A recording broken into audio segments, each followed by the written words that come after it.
भाई ये अस्सलाम वालेकुम। आज जुम्मा है। पहले तो तमाम मुसलमानों को जो है वो जुम्मे की मुबारकबाद।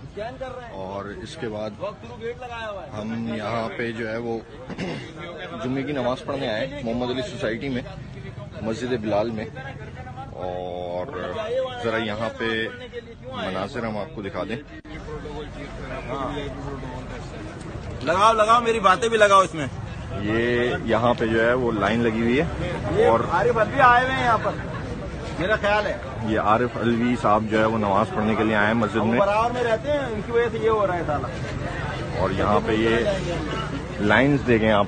खाना काबा में भी नहीं जाते भाई सर, हम लोग खाना काबा में भी नहीं जाते। ये आरिफ अलवी साहब की प्रोटोकॉल है।